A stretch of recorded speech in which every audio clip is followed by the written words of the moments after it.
I greet everyone in the mighty name of our Lord and Savior Jesus Christ. வேத பாடத்திற்கு வந்திருக்கிற ஒவ்வொருவரையும் இயேசுவின் அன்புள்ள நாமத்தில் வாழ்த்தி வரவேற்கிறோம். வேதத்தை அறிந்து கொள்வது நம்மேல் விழுந்த கடமை. கடைசி நாட்களில் நாம் நின்று கொண்டிருக்கிறோம். கர்த்தருடைய வசனம் என்னதென்று நாம் அறிந்து கொள்ள, to understand the word of God, to know more about Jesus, இயேசுவை குறித்து அதிகமாய் தெரிந்து கொள்ள, அவருடைய சத்தியத்தை நாம் அறிந்து கொள்ள கர்த்தர் நமக்கு இந்த கிருபை கொடுத்திருக்கிறார். அதற்கு அவருக்கே மகிமை உண்டாவதாக. Praise be to God who has helped us to understand the word and its truth. இந்த நாளிலும் நாம் யோவான் சுவிசேஷத்தை தியானம் செய்து கொண்டிருக்கிறோம்.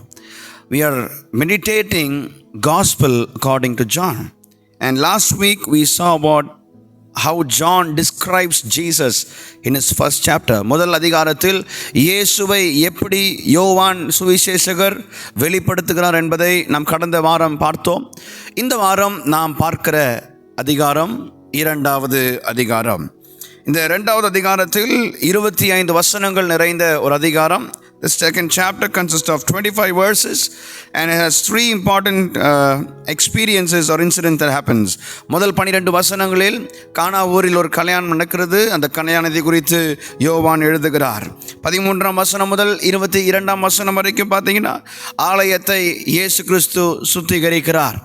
கடைசி 3 வசனங்களை நாம் பார்த்தால் எருசலேமில் உள்ள மக்களிடத்தில் கர்த்தர் வெளிப்படும் பொழுது அவர் அந்த ஜனங்களுடைய இருதயத்தை நன்கு அறிந்து வைத்திருக்கிறார் என்பதை யோவான் இங்கே குறித்து சொல்லியிருக்கிறார்.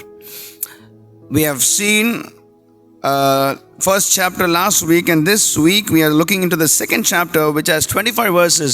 The first 12 verses talks about a wedding in Cana.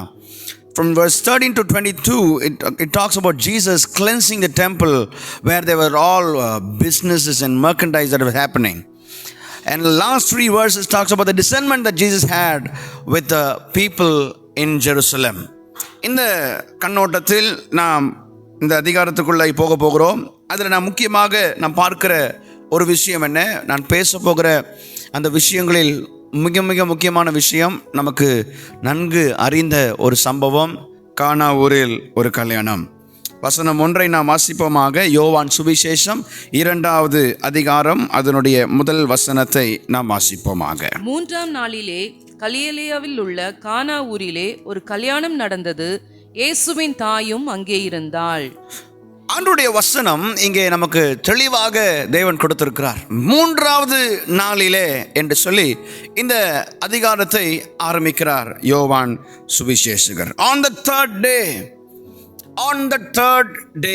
3வது நாள் என்று நாம் பார்க்கும் பொழுது, வாசிக்கும் பொழுது நமக்கு நினைவு கூறுகிற இன்னொரு 3வது நாள் உண்டு. கிறிஸ்தவத்தின் அடித்தளமாகிய 3வது நாள், இயேசு கிறிஸ்து பிரசங்கித்து நிறைவேற்றின அந்த 3வது நாள். எல்லாம் முடிந்தது என்று யூதர்கள் நினைத்தார்கள். ஆனால் இல்லை, நான் சொன்னதை செய்வேன் என்று இயேசு நிரூபித்த 3வது நாள். The third day that became the foundation of Christianity. The third day that God promised that He will bring back His life. The third day that He said He will bring to life the temple that was destroyed. Hallelujah. இந்த ஆலயத்தை இடித்து போடுங்கள், 3வது நாளில் நான் கட்டி எழுப்புவேன் என்று சொல்லி வார்த்தை கொடுத்தாரே, அவருடைய உயிர்த்தெழுதலை நாம் பார்க்கிறோம். The third day signifies the resurrection of Jesus Christ. 3வது நாளிலே என்று நாம் வாசிக்கும் பொழுதே யோவான் இங்கே அதிகமாக நமக்கு ஆழமான சத்தியத்தை அந்த ஒரு வார்த்தையில் வைத்திருக்கிறார். The third day. இதை வாசிக்கும் போது கிறிஸ்தவர்களுக்கு ஒன்றை புரிந்து கொள்ள முடியும். 3வது நாளிலே ஒரு விசேஷத்தை கர்த்தர் செய்தார். அவருடைய மரணத்துக்கு பிறகு மட்டுமல்ல, அவருடைய ஊழியத்தின் ஆரம்பத்திலும் செய்கிறார். 3வது நாளிலே, the third day, it was a special day. The third day is a special day. The third day is a special day. உயிர்த்தெழுதல் ஞாயிறு அன்று முதல் இன்று வரைக்கும் எல்லா ஞாயிற்றுக்கிழமையும் நாம் சபைக்கு வருவது ஏன்? உயிர்த்தெழுதலில் தேவன் நமக்கு காண்பித்த ஒன்று, my God is not dead, he is alive. என் இயேசு மரித்தவர் அல்ல, மரித்தும் 3வது நாள் உயிரோடு கூட எழும்பி இருக்கிறார் என்பதை தேவன் எங்களுக்கு நிரூபித்து காண்பித்தார். Hallelujah. On the third day, யோவான் குறிப்பிட்டு எழுதின 8 அற்புதங்களில் முதல் அற்புதம் ஒரு திருமண வீட்டில் நடக்கிறது. இந்த கானா என்ற ஊர் கலிலியா பகுதியிலிருந்து வருகிறத நாம் பார்க்கிறோம். This Cana comes from the village of Galilee. கலிலியா என்ற ஒரு பட்டணத்தில் ஒரு ஒரு ஒரு ஒரு கிராமத்தில் ஒரு இடத்திலிருந்து இந்த கானா ஊர் வருகிறது என்று நாம் விசுவாசிக்கிறோம். அது உண்டு, அதுதான் சத்தியம். இந்த கானா ஊரில் நடக்கிற திருமணம் எப்படிப்பட்ட திருமணம் என்றால் யூதர்களுடைய திருமணம். It was a Jewish wedding. It was a Jewish wedding. இது ஒரு யூதர்கள் முறைப்படி நடக்கிற ஒரு திருமணம். It had all the customs, all the tradition that was included in a Jewish wedding. யூதர்களுடைய திருமணத்தில் சேர்க்கப்பட்டிருக்கிற எல்லா முறைமைகள் படி நடக்கிற ஒரு திருமணம். பொதுவாக இந்த அதிகாரத்தில் யோசேப்பை குறித்து நாம் பார்ப்பது இல்லை. இயேசுவனுடைய உலகத்தில் worldly father Joseph is not mentioned in John chapter 2. அநேகர் சொல்வது என்னவென்றால் ஒருவேளை யோசேப்பை மரித்திருக்கலாம் என்று சொல்லுகிறார்கள். மரியாளை குறித்து மட்டும் சொல்லுகிறது, ஆனால் மரியாள் என்று பெயரிட்டு சொல்லவில்லை. இயேசுவின் தாயார் என்று தான் மரியாளை குறித்தும் சொல்லுகிறார். யோசேப்பு இங்கு இல்லை. சிலர் சொல்லுகிறார் யோசேப்பு மரித்திருக்க வேண்டும் என்று சொல்லி. ஏன்னால் இயேசு கிறிஸ்து அவர் 12 வயதிலிருந்து 33 வயது வரைக்கும் அவர் 30 வயது வரைக்கும் வாழ்ந்து அவர் இப்பொழுது தான் முதல் அற்புதத்தை செய்கிறார் என்று யோவான் சொல்லுகிறார். John describes that Jesus does his first miracle here. முதல் அற்புதம் இந்த 2வது அதிகாரத்தில் யோவான் சுவிசேஷத்தை பார்த்து கொண்டிருக்கிறோம். 2வது அதிகாரத்தில் இயேசு முதல் அற்புதத்தை செய்கிறார் என்று நாம் பார்க்கிறோம். இந்த இடத்தில் இன்னொன்னும் சொல்லுகிறார்கள். ஆராய்ச்சியாளர்கள் சொல்லுகிறது, research scholars are saying that it might be the wedding of John. இது யோவானுடைய திருமணமாய் கூட இருக்கலாம் என்று சொல்லி அவர்கள் சொல்லுகிறார்கள். We might not know the 100% assurance. We cannot give you 100% assurance. 100% நமக்கு தெரியுமா என்று இல்லை. ஆனால் ஒன்று தெரியும், கானா ஊரிலே அந்த நாளில் ஒரு திருமணம் நடந்தது. அந்த திருமணத்தில் இயேசுவை அழைத்து அவர்கள் என்ன செய்கிறார்கள்? Jesus was invited for that wedding. So this means that Jesus had a good companionship in the society. சமுதாயத்தில் இயேசுவுக்கு நல்ல ஒரு நட்பு இருந்ததை நாம் பார்க்கிறோம். அல்லாவிட்டால் திருமணங்களுக்கு அழைப்பது இல்லை. அநேகர் திருமணத்துக்கு அழைப்பது இல்லை. நம்மை குறித்து நாம் பார்த்தோம் என்று சொன்னால் நம்முடைய திருமணத்திற்கு நாம் அறிந்தவர்கள் நாம் அழைப்போம். Whoever we know, we call them and we invite them for our weddings. And similarly, Jesus was invited to this wedding, to this particular wedding. இந்த ஒரு திருமணத்திற்கு இயேசுவை அழைத்திருந்தார்கள். Got it? So quickly let's turn to John chapter 2 and verse 2. 2வது வசனத்தை வாசிக்கலாமா? இயேசுவும் அவருடைய சீஷரும் அந்த கல்யாணத்துக்கு அழைக்கப்பட்டிருந்தார்கள். Now we clearly understand that Jesus was invited, his disciples were invited. இன்னொரு சிலர் சொல்லுகிறார்கள், இந்த திருமணத்தில் திராட்சரசம் குறைந்ததற்கு சீசர்கள் தான் காரணம் என்று சொல்லி. சீசர்கள் எல்லாம் அதிகமாய் இயேசு வந்து விட்டார் என்று அறிந்தவுடன் சீசர்கள் எல்லாம், there were a lot of disciples, they came behind Jesus, and hence there was a normal phrase that said, because the disciples were more and a lot of members were there, they ran out of wine. அவங்க அந்த திராட்சரசம் குறைந்து போயிற்று என்று சொல்கிறார்கள். அது உண்மை என்றால் தெரியல. ஆனால் ஒன்றை தெரிந்து கொள்ள முடியும், ஒரு குறைவு இந்த திருமணத்தில் நடைபெறுகிறது. There is a shortage. They were lacking wine. அந்த யூதர்களுடைய முறைமையின்படி அவர்கள் என்ன செய்கிறார்கள்? அந்த திராட்சரசம் என்பது ஒரு திருமணத்திற்கு மிக மிக அவசியமான ஒன்று. திராட்சரசம் மிக மிக அவசியமான ஒன்று. அது குறைந்து விட்டால் சமுதாயத்தில் அது பெரிய அவமானம். It was a big shame when they ran out of wine. திருமணத்தில் மிக மிக முக்கியமான பங்குகளில் ஒன்று இந்த திராட்சரசம். This played a very important role. So நம்ம கொஞ்சம் கொஞ்சமாக படிப்போம். ஆண்டுடைய வார்த்தையை நம்ம சாப்டர் வைஸாக போயிட்டுருக்கோம். ஆண்டு இந்த நாளிலும் நம்மோடு கூட இடைப்படுவாராக. 3வது வசனத்தை நாம் வாசித்தால், திராட்சரசம் குறைவுபட்ட போது இயேசுவின் தாய் அவரை நோக்கி, அவர்களுக்கு திராட்சரசம் இல்லை என்றார். போதும். பொதுவாக தாய்மார்களுக்கு இந்த இன்ஸ்டிங்க்ட் இருக்கு. Usually mothers have this instinct. பொதுவாக நம்முடைய வீடுகளில் நம்ம பார்த்தா நம்முடைய அம்மாமார்கள்லாம் இருப்பாங்க. இருந்தால் நம்மளை பார்த்து சொல்லுவாங்க, குப்பை அதிகமாக இருக்குது அப்படின்னு சொல்லுவாங்க. அப்படின்னு என்ன அர்த்தம் தெரியுமா? அந்த குப்பையை தூக்கி போடணும். இது வீட்டுக்கார அம்மா இருக்கட்டும், இது நம்முடைய அம்மாக்களாக இருக்கட்டும், அவங்க ஒரு பொதுவான ஒரு சைக்கலாஜிக்கல் இன்ஸ்டிங்க்ட் அது. அவங்க சொல்கிறாங்க, ரூமு ஃபுல்லாக குப்பை மேடாக இருக்குது அப்படி சொன்னால் என்ன அர்த்தம்னா, குப்பையாக இருக்குன்னு அர்த்தம் இல்லை, அதை நம்ம க்ளீன் பண்ணணும்னு அர்த்தம் இல்லை, ரைட். வெளியே ஃபுல்லாக அழுக்காக இருக்குது, வாசல் அழுக்காக இருக்குது அப்படின்னு சொன்னாங்கன்னா, வாசல் அழுக்காக இருக்குது நம்மக்கிட்ட சொல்லலை, நம்ம அந்த வாசலை என்ன பண்ணணும், க்ளீன் பண்ணணுன்றதை சொல்கிறாங்க. இன்றைக்கி mothers don't directly tell the problem, they inform and report us. இங்கே இயேசுவின் தாயாரும் ஒன்று சொல்லுறாங்க, திராட்சரசம் குறைந்து போயிட்டு. அவங்க திராட்சரசத்தை நீ கொண்டு வரணும்னு சொல்லலை. Jesus go run to the nearby shop, பக்கத்தில் போய் கடையில் போய் திராட்சரசம் எடுத்துருவான்னு சொல்லலை. அண்ட் ஒன் மோர் திங், இயேசு இதுக்கு முன்பாக அற்புதங்கள் செய்ததே இல்லை. இயேசுவனுடைய ஊழியம் ஆரம்பித்ததில்லை.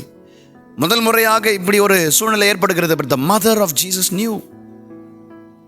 அவருடைய உள்ளத்தில் ஒரு எதிர்பார்ப்பு, எப்படி ஆகிலும் அந்த இயேசு, அந்த இம்மானுவேல் வாக்கு பண்ணப்பட்ட கிறிஸ்து வெளிப்படுவாரா என்று சொல்லி ஒரு in the eagerness she goes to Jesus and says there is no wine, திராட்சரசம் இல்லை என்று சொல்கிறார்.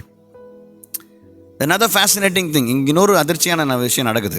4ஆம் வசனத்தை வாசிங்களேன். அதற்கு இயேசு ஸ்திரீயே, போதும்.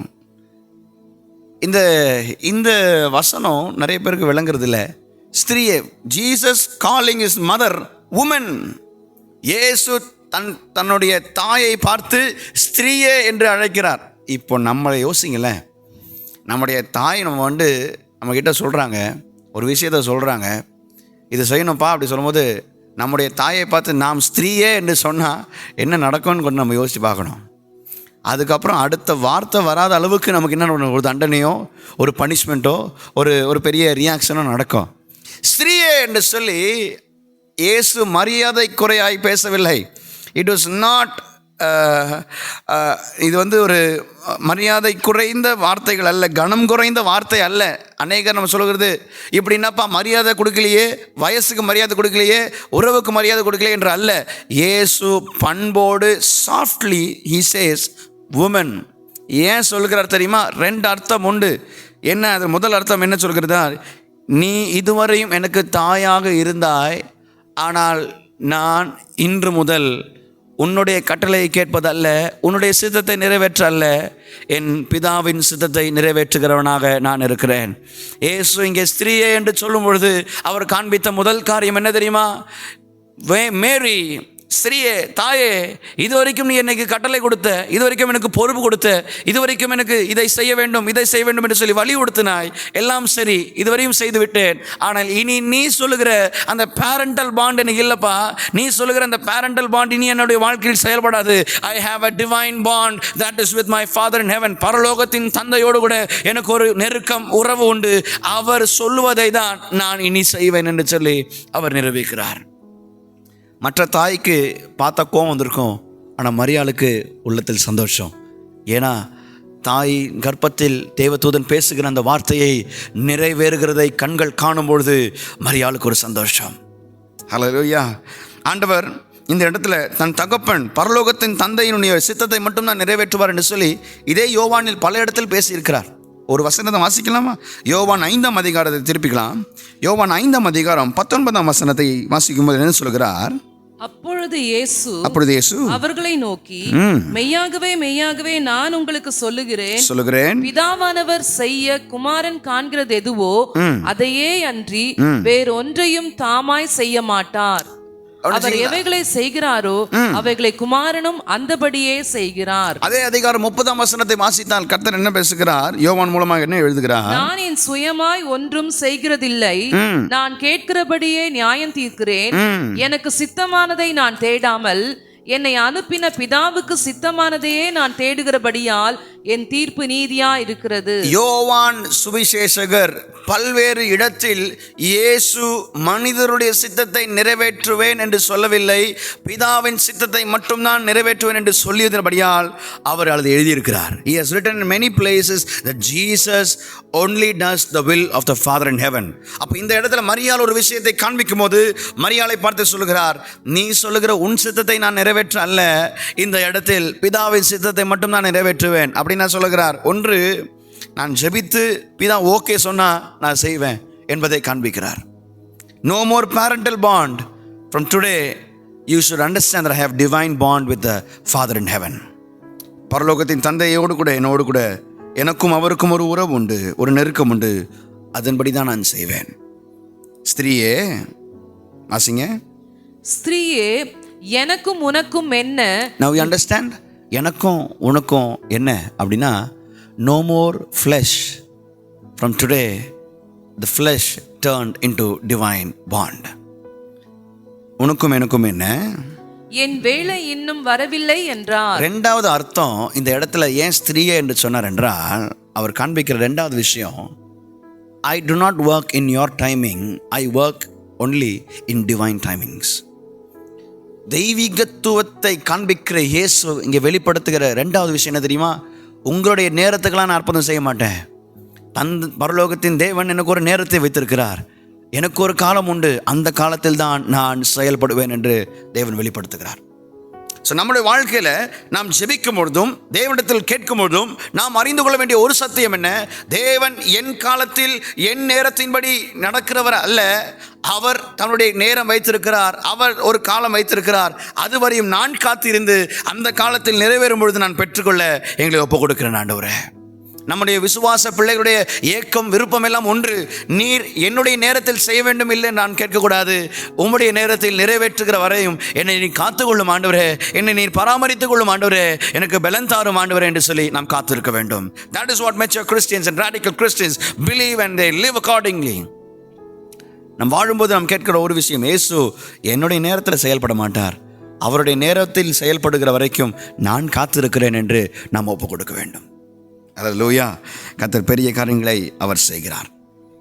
இப்போது இவ்வளோ விஷயத்தை இயேசு பேசிட்ட பிறகு மரியாள் என்ன செஞ்சுருக்கணும்? அந்த திருமணத்தை விட்டு போயிருக்கணும். என்னை அசிங்கம் செய்து என்னை அவமானப்படுத்தி விட்டான் என்று சொல்லி அவள் போயிருக்கணும். ஆனால் she doesn't do that. மரியாளுடைய கடைசி வார்த்தையை அடுத்த வசனத்தில் வாசிக்கிறோம். இதுக்கப்புறம் மரியாள் பேசின எந்த வார்த்தையும் வேதத்தில் குறிப்பிடவில்லை. The last phrase and sentence Mary used was 4ஆம் வசனத்தை வாசிப்போம். அவருடைய தாய் வேலைக்காரரை நோக்கி, அவர் உங்களுக்கு என்ன சொல்லுகிறாரோ அதன்படி செய்யுங்கள் என்றாள். Now you understand, இதுதாங்க மரியாளுடைய லாஸ்ட் ஸ்டேட்மெண்ட் பைபிள்லயே. இந்த சம்பவம் ரோம கத்தோலிக்க மக்களுக்கு ரொம்ப பிடிக்கும். ஏன்னா அவங்க நம்புகிற ஒரு விஷயம் என்ன, மரியாள் இங்கே பயன்படுத்தப்படுகிறாள் என்பது அவங்க, that is a general understanding. But we have to clearly understand this was the last statement. இதுதான் மரியாள் பேசின கடைசி வார்த்தை. மரியாள் இங்கே கர்த்தரால் பயன்படுத்தப்பட்டாள் என்பது உண்மைதான். ஆனால் அவங்களுடைய வாழ்க்கை மூலமாய் கர்த்தர் அற்புதம் செய்யவில்லை. We have to understand that. இயேசு இங்கே இயேசுண்டத்தில் ஒரு விஷயத்தை சொல்லிவிட்டார். நமக்கு ஒரு பிரச்சனை வரும்பொழுது, நமக்கு ஒரு குறை வரும்போது, நமக்கு ஒரு தேவை வரும்போது நாம் யாரிடத்தில் போகிறோம் அறிந்து கொள்ள வேண்டும். நமக்கு யார் வேணா இருக்கலாம், எவ்வளோ பேர் வேணா தெரிந்திருக்கலாம். நாம் போக வேண்டிய ஒரு இடம் இயேசுவினிடத்தில் போக வேண்டும். எனக்கு ஒரு தேவை வரும்போது இயேசுவினிடத்தில் நான் போக வேண்டும். எனக்கு ஒரு குறை வரும்போது இயேசுவினிடத்தில் போக வேண்டும். எனக்கு ஒரு அற்புதம் நடக்கணுமா, இயேசுவினிடத்தில் போக வேண்டும். இயேசுவினிடத்தில் வந்த எந்த விஷயத்தையும் கர்த்தர் தட்டிவிட மாட்டார், அவர் தள்ளிவிடவும் மாட்டார். அவர் சந்திக்கிற தேவனாக இருக்கிறார். She has so much faith in Jesus. இயேசுவின் மேல் எவ்வளோ விசுவாசம் இருந்ததுன்னா, வேலைக்காரனை பார்த்து சொல்கிறாங்க, அவர் என்ன சொன்னாரோ அதை செய்யுங்கப்பா, அவர் என்ன சொன்னாலும் அதை செய்யுங்க. See, there is an understanding between Jesus and Mary. இயேசு ஸ்திரீயே உனக்கும் எனக்கும் என்ன, என் நேரம் இன்னும் வரவில்லை என்று சொன்னதை கூட அவள் பொருட்படுத்தாமல் அவர் என்ன சொல்லுகிறார், எந்த அர்த்தத்தில் சொல்லுகிறார் என்று சொல்லி ஒரு நல்ல தாய் அறிந்து வைத்தபடினால் வேலைக்காரர்களை பார்த்து சொல்லுகிறார், இவர் செய்ய போகிறார், ஏதோ ஒன்று செய்ய போகிறார், அவர் என்ன சொன்னாரோ என்ன சொல்கிறாரோ அதை நீங்கள் செய்யுங்கள் என்று சொல்லி வேலைக்காரர்களை பார்த்து ஆயத்தம் செய்துவிட்டு கடந்து சென்று விட்டார்கள். Now the servants are ready. Mary left. It is now time for Jesus. இயேசு இங்கே ஒரு விஷயத்தை நமக்கு காண்பிக்க. 6ஆம் வசனத்தை வாசிக்கலாமா? யூதர்கள் தங்களை சுத்திகரிக்கும் முறைமையின்படியே ஒவ்வொன்று 2-3 குடம் தண்ணீர் கொள்ளத்தக்க 6 கற்சாடிகள் அங்கே வைத்திருந்தது. இயேசு வேலைக்காரரை நோக்கி, ஜாடிகளிலே தண்ணீர் நிரப்புங்கள் என்றார். கவனிங்க, இந்த விஷயம் அண்டர்லைன் பண்ணி வச்சுக்கோங்க. இது ரொம்ப ரொம்ப தியாலஜிக்கலி இம்பார்ட்டன்ட் வசனம். இந்த வசனத்தை வாசிக்கும் பொழுது நம்ம ஒரு கேள்வி கேட்கணும். ஏன் இயேசு ஆல்ரெடி ஊற்றி வச்சு ஸ்டோர் பண்ணி வச்சிருந்த திராட்சை ரசத்தினுடைய குப்பியோ பாட்டிலையோ ஏன் எடுக்கல? Why Jesus didn't use the animal skin or the wine bottle or the jars that were kept for wine specially to be reused again? ஏன் திருப்பி அதே பாட்டிலில் தேவன் ரீஃபில் பண்ணலை? ஏன் அவங்க அந்த திராட்சை ரசத்துக்குன்னு ஏற்ற ஒரு பாத்திரத்தை வைத்திருப்பார்களே, ஏன் அதை பயன்படுத்தவில்லை? Why did Jesus not use the vessel used for wine? ஏன்? இந்த கேள்வி நம்ம கேட்டிருக்கிறோமா? Why is Jesus using a jar that was used for ceremonial cleaning? கால் கழுவுறதுக்கும் கை கழுவுறதுக்கும் அவுட்வர்ட் கிளென்சிங்கை காண்பிக்கிற ஒரு முறைமையை காண்பிக்கிற ஒரு ஜாடி, 6 ஜாடிகளை ஏன் ஆண்டவர் கொண்டு வர சொல்கிறார்? Why 6 jars that were used for outside cleansing? ஏன் நம்ம யோசிச்சிருக்கோமா? மிக மிக முக்கியமான ஒரு சத்தியத்தை இங்கே நம்ம பார்க்க போகிறோம். See, when Jesus does a miracle, it is not only about quantity, it is about quality. It is not only about quality, it is about quantity. And 6 கற்சாடிகள், அதில் எவ்வளவு குடம் தண்ணி பிடிக்கும்? ஒரு இதுலையும் 20 or 30 gallons. ஏங்க அப்படின்னா பார்த்தீங்கன்னா ஏறக்குறைய 200க்கும் மேலே இருக்கிற ஆட்கள் இன்னும் என்ன குடிக்கல? திராட்சை ரசம் குடிக்கல. அப்படின்னா பாதிக்கு பாதி. எங்க 6 கற்சாடி ஒரு ஒரு ஒரு ஒரு 20-30 கேலன்ஸ் குடம் தண்ணி ஒரு கற்சாடி. ஆமாம், நான் சொல்கிறேன் கேலன்ஸில் சொல்லிக்கிட்டு இருக்கேன். குடம் தண்ணி ஊற்றுங்க. குடம் எல்லாருக்குமே நம்முடைய குடம் போல் கிடையாது, அவங்களுடைய குடம் சைஸ்லாம் வேறு. ஸோ கிட்டத்தட்ட 120-200 பேர் குடிக்க வேண்டிய ஒரு குவான்டிட்டி இங்கே குறைவாக இருக்குது. ஆண்டவர் இயேசுவுக்கு எவ்வளோ பெரிய குவான்டிட்டியாக இருந்தாலும் கர்த்தர் அதை குவாலிட்டியாக கொடுக்க வல்லமையுள்ளவராக இருக்கிறார். ஆண்டவருக்கு இங்கே குவாலிட்டியும் அவசியம், குவான்டிட்டியும் அவசியம். உங்கள் வாழ்க்கையில் குவான்டிடேட்டிவ் மிராக்கலாக இருக்கட்டும், குவாலிட்டேட்டிவ் மிராக்கலாக இருக்கட்டும், ரெண்டுத்தையும் ஆண்டவர் சந்திக்க என் இயேசு வல்லமையுள்ளவராக இருக்கிறார். என் இயேசு உங்களை சந்திக்கும் பொழுது உங்கள் வாழ்க்கையில் ஒரு மாற்றத்தை தேவன் தருவார். இயேசுவின் முதல் அற்புதமே மாற்றம் என்பதை தான் காண்பிக்கிறது.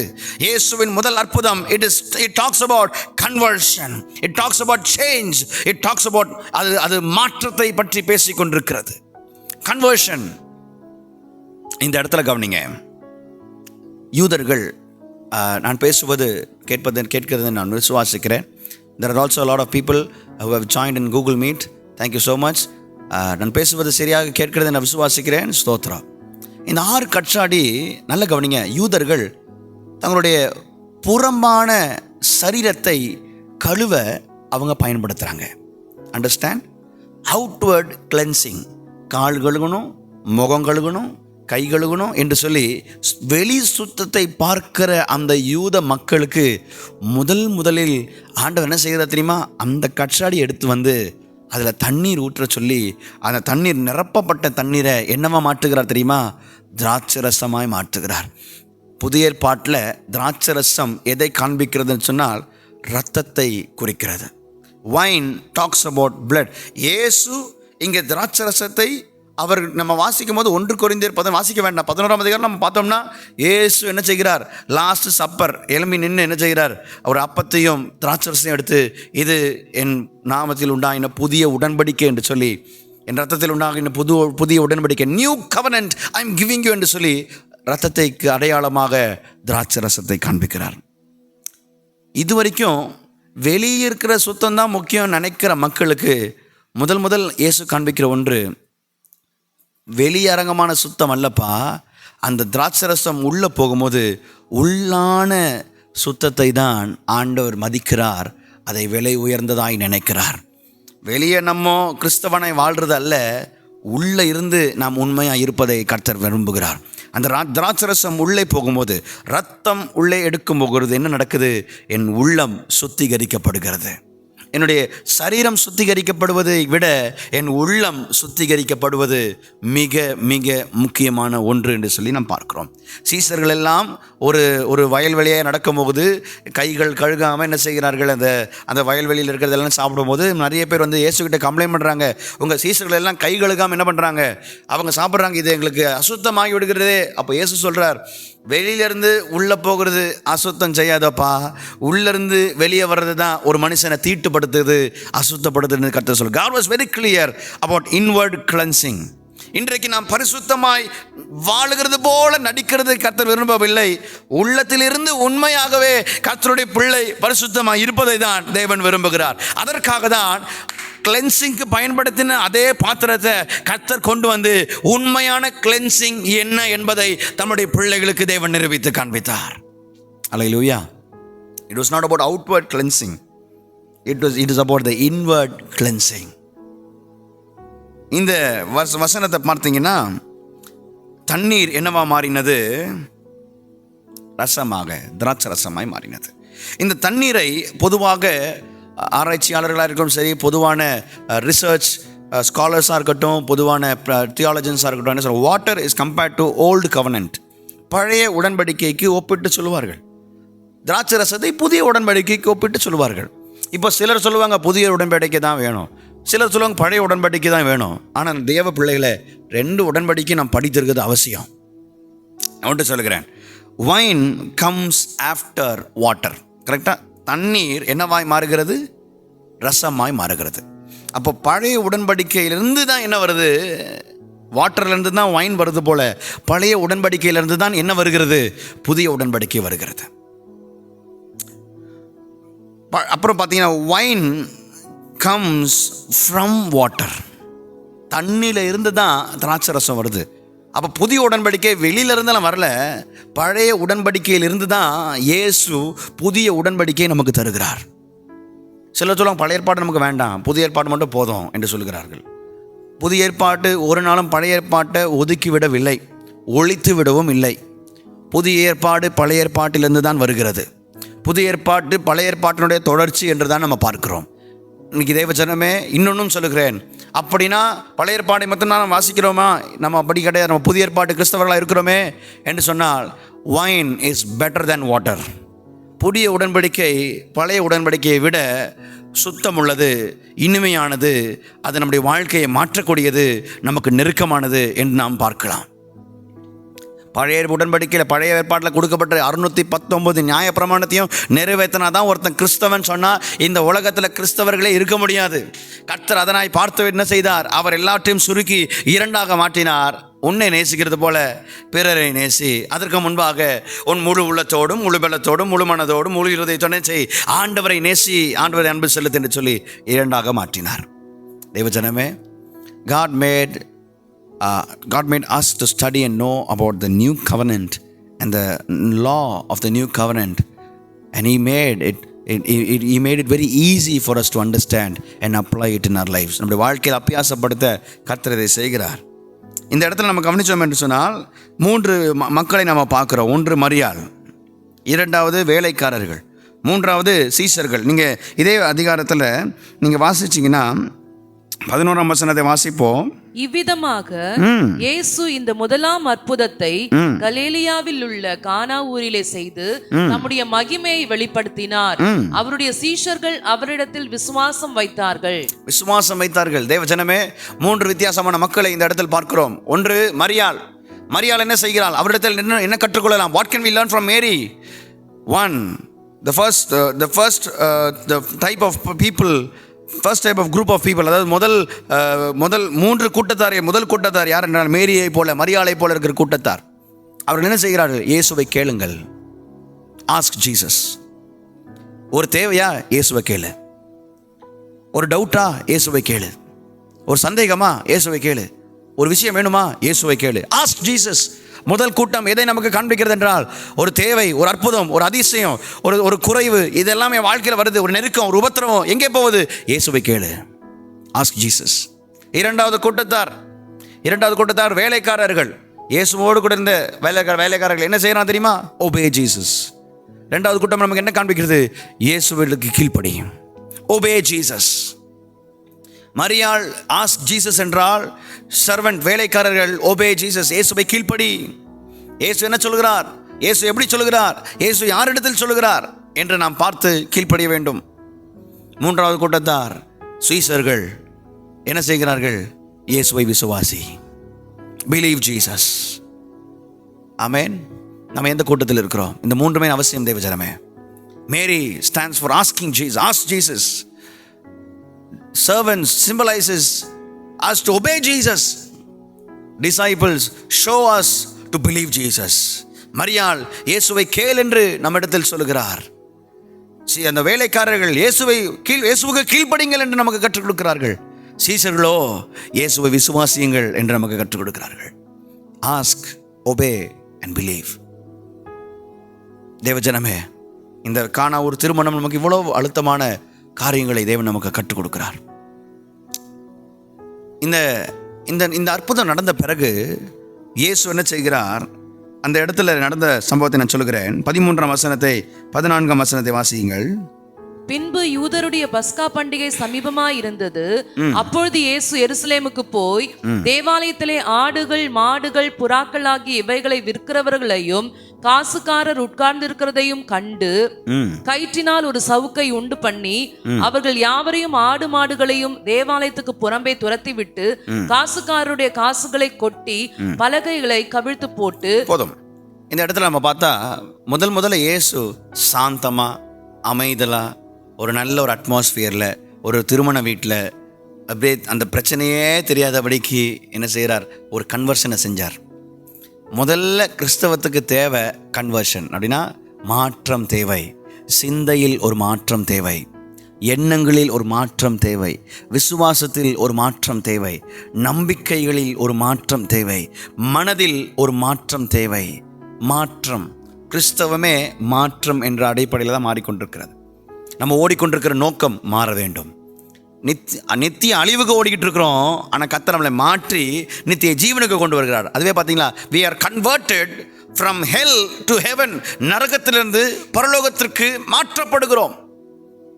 முதல் அற்புதம் மாற்றத்தை காண்பித்தது என்று சொன்னால், இரண்டாவது கர்த்தர் செய்கிறார். இது அற்புதம் அல்ல.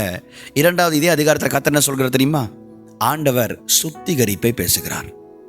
மாற்றம் எந்த அளவுக்கு முக்கியமோ, கன்வர்ஷன் எப்படி முக்கியமோ, கிளென்சிங்கும் முக்கியம்னு சொல்லுகிறார்.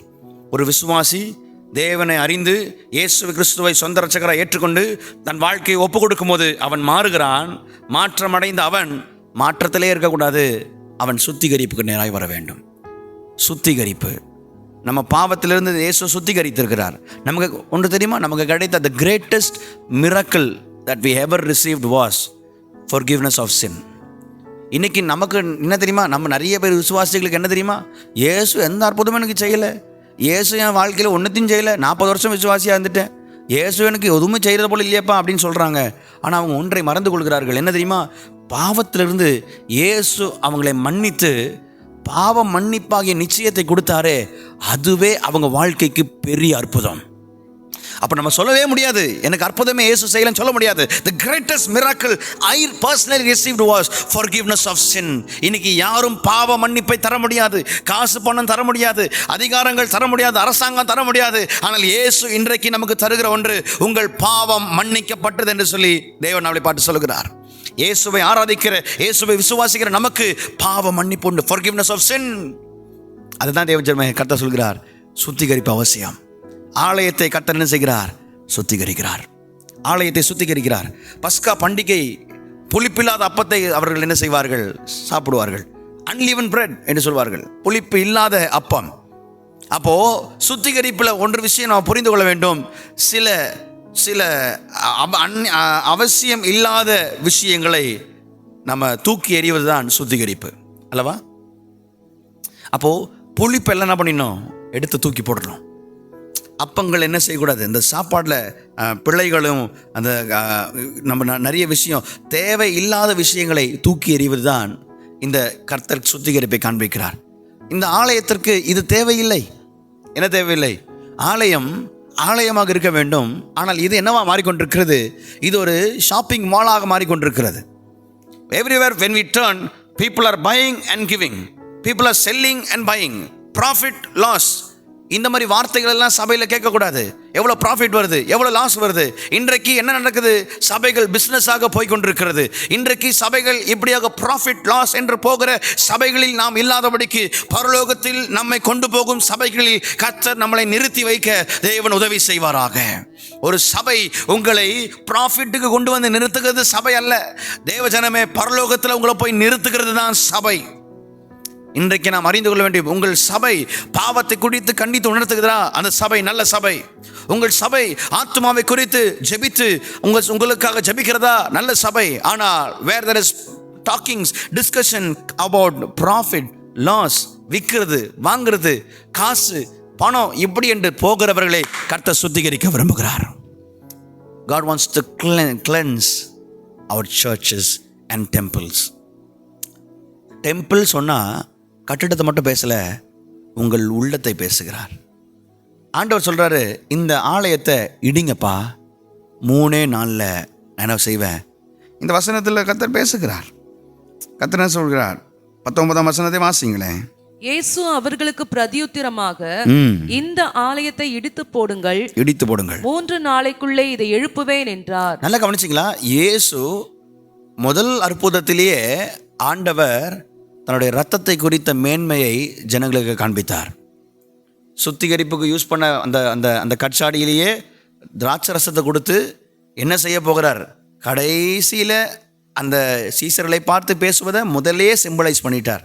2வது இங்கே பார்த்தீங்களா, இயேசுடைய மரணத்தையும் உயிர்த்தெழுதலையும் 2வது அதிகாரத்திலே கர்த்தர் பேசிவிட்டார். ஆனால் ஜனங்களுக்கு புரியல. ஜனங்களுக்கு என்ன செய்யலை? புரியல. அவங்க நினச்சிட்டாங்க, 46 வருஷம் ஆச்சு இந்த ஆலயத்தை கட்டுறது, இந்த மனுஷன் என்ன செய்கிறான், இடின்னு சொல்கிறானா என்று சொல்லி மாம்சத்தில் யோசித்தார்கள். இன்றைக்கு சத்தியத்தை நாம் அறிந்து கொள்ளாத பட்சத்தில் நாமும் இவர்களை போலதான் மாம்சத்தில் யோசித்துக்கிட்ட நம்ம வாழ்வோம்.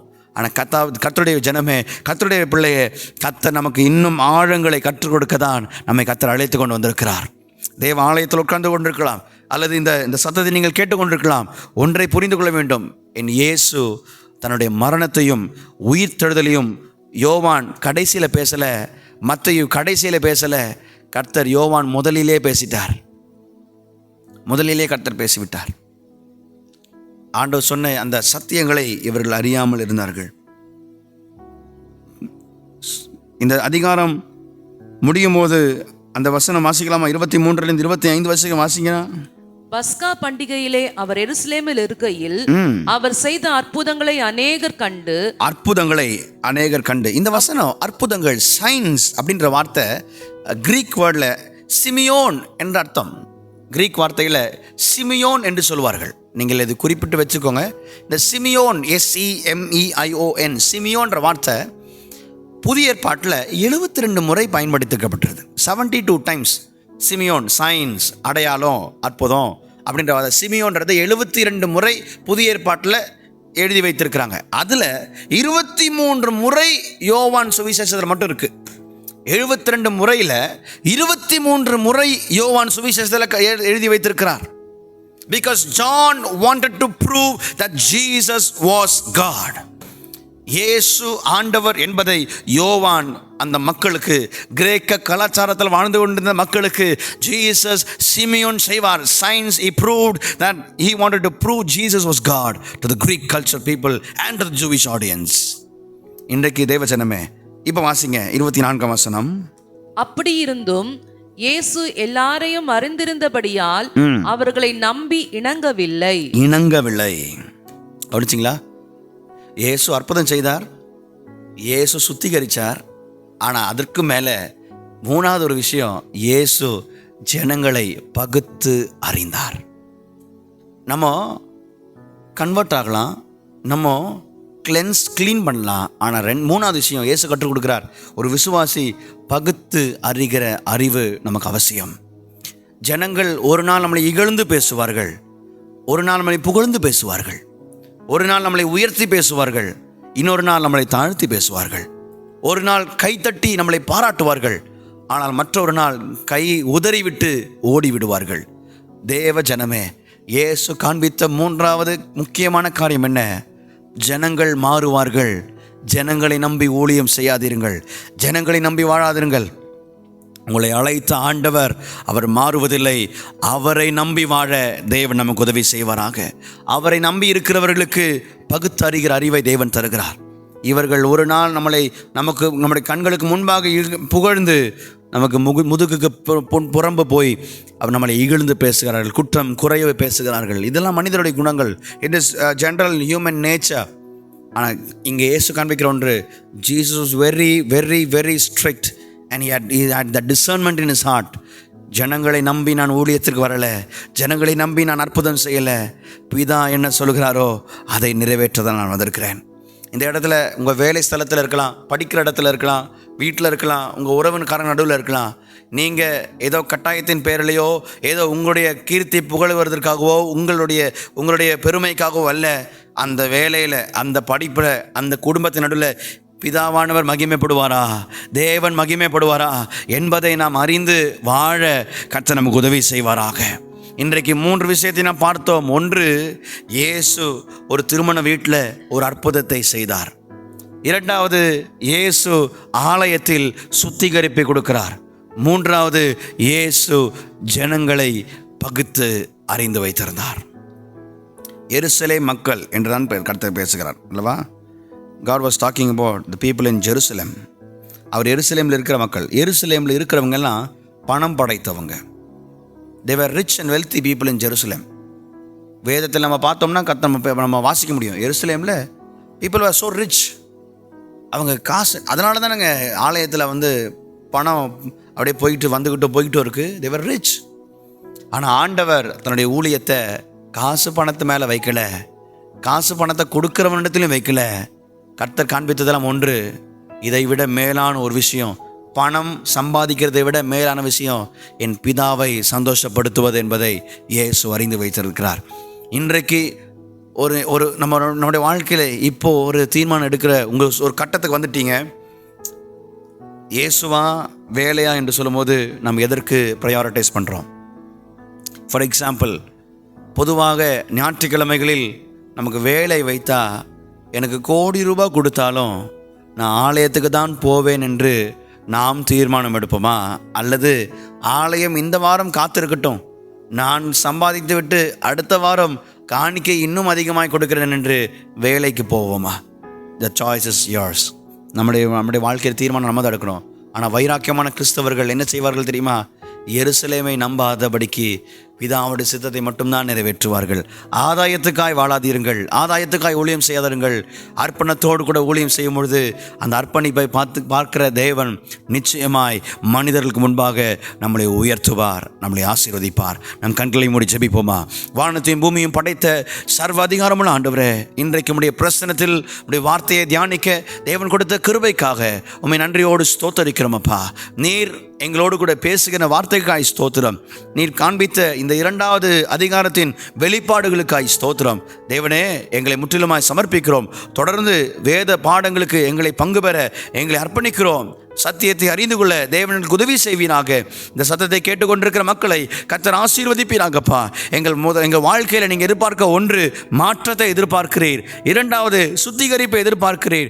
3வது, பகுத்தறிகிற அறிவை எதிர்பார்க்கிறீர். இதை 3ஐயும் காண்பிக்கிற விசுவாசிகளாக, தேவ பிள்ளைகளாக நாங்கள் வாழ எங்களை முற்றிலுமாய் தாழ்த்தி ஒப்பு கொடுக்கிறோம். நீர் மகிமைப்பட்டதுக்காய் ஸ்தோத்திரம். இயேசுவின் அற்புதமுள்ள நாமத்தில் ஜெபித்து தாழ்த்துகிறோம் நல்ல தகப்பனே, ஆமேன். சேர்ந்து சொல்லுவோம். என் ஆத்துமாவே கர்த்தரை ஸ்தோத்திரி, என் முழு உள்ளமே பரிசுத்த நாமத்தை ஸ்தோத்திரி. என் ஆத்துமாவே கர்த்தரை ஸ்தோத்திரி, கர்த்தர் செய்த சகல உபகாரங்களையும் மறவாதே. ஆமேன். கர்த்தர் நம்மை ஆசீர்வதிப்பார். God bless you. கர்த்தர் உங்களோடு கூட இருப்பாராக. ஆமேன், ஆமேன்.